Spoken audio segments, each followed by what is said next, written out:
مولاي صل وسلم دائما. الله وصدق رسوله النبي الأمين الكريم ونحن على ما قال ربنا ورسوله لمن الشاهدين والشاكرين والحمد لله رب العالمين. محترم حاضرین، خطبہ شریف کے بعد قرآن مقدس کے جس آیت کریمہ کی تلاوت کا شرف حاصل کیا، آیت کریمہ پر کچھ روشنی ڈالنے سے پہلے آئیے ہم تمامی حضرات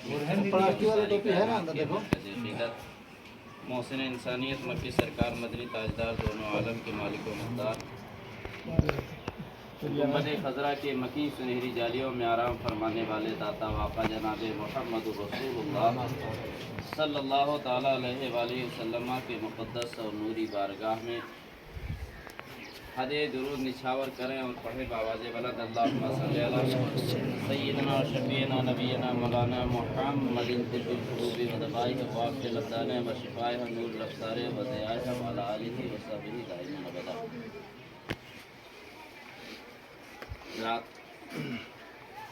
یہ مہینہ رمضان شریف کا چل رہا ہے اور یہ مہینہ بہت ہی عظمت اور برکت والا مہینہ ہے. اس مبارک مہینے کے فضیلت کے تعلق سے اللہ تبارک و تعالی نے اپنی مقدس کتاب قرآن کریم کے اندر ارشاد فرمایا، شہر رمضان الذی انزل فیہ القرآن. رب نے فرمایا کہ رمضان کا مہینہ وہ مبارک مہینہ ہے جس میں قرآن پاک نازل کیا ہے. حضرات دنیا جانتی ہے کہ ہر چیز کا مقام، اس کا مرتبہ، اس کی حیثیت منسوب الیہ سے ممتاز ہوتی ہے. جس چیز کو جتنی زیادہ اعلیٰ چیز سے نسبت ہو جائے، جو اپنی نسبت کسی اعلیٰ چیز سے قائم کر لے تو پھر اس کا مقام بلند ہوتا ہے. بے شک بے شک. ایسے ہی اللہ تبارک و تعالیٰ نے سال کے اندر 12 مہینے پیدا فرمائے. 12 مہینے ہیں، لیکن اس مبارک مہینے کو اللہ تعالیٰ کے مقدس کلام پاک کے نزول سے ایک امتیازی حیثیت حاصل ہے کہ اللہ نے 12 مہینے پیدا فرمائے. سارے مہینے رب کے پیدا کیے ہوئے ہیں، لیکن انہی مہینوں میں سے کچھ مہینے خاص ہوتے ہیں. جیسے اللہ تعالیٰ نے جتنے انسان پیدا فرمائے بحیثیت انسان ہونے کے سب برابر ہیں، لیکن ان کے اندر فضیلت ہے، ایک کو دوسرے پہ برتری اللہ تعالیٰ نے دی ہے. ایسے ہی انبیاء کرام کو لے لیجئے، اللہ نے کم و بیش 2,24,000 انبیاء کو دنیا میں پیدا فرمایا، اور ہر نبی بحیثیت نبی ہونے کے درجہ نبوت اور رسالت میں برابر.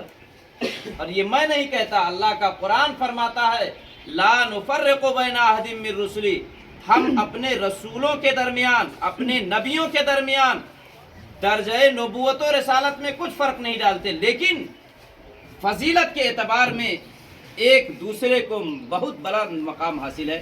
رب تیسرے پارے کے اندر ارشاد فرماتا ہے تلک الرسل فضلنا بعضهم علی بعض، یہ وہ رسول ہیں جن میں سے ہم نے بعض کو بعض پر فضیلت دی. تو نبی ہونے کے لحاظ سے سب برابر ہیں. ایسے مہینے ہونے کے حساب سے سارے مہینے برابر ہیں، لیکن وہ مہینہ جس میں اللہ تبارک و تعالیٰ نے اپنا آخری کلام قرآن پاک کو نازل فرمایا، وہ مہینہ اور مہینوں سے ممتاز ہو گیا، اس لیے کہ اس کو اللہ کے مقدس کلام سے ایک خاص نسبت حاصل ہو گئی، تو منسوب الیہ کی وجہ سے یہ مہینہ ممتاز ہو گیا.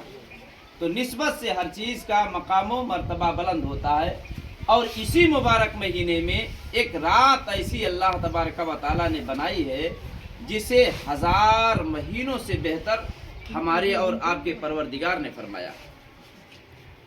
رمضان المبارک کے اندر ایک رات، اس آیت میں تو اللہ نے فرمایا کہ میں نے قرآن کو رمضان میں نازل کیا، اور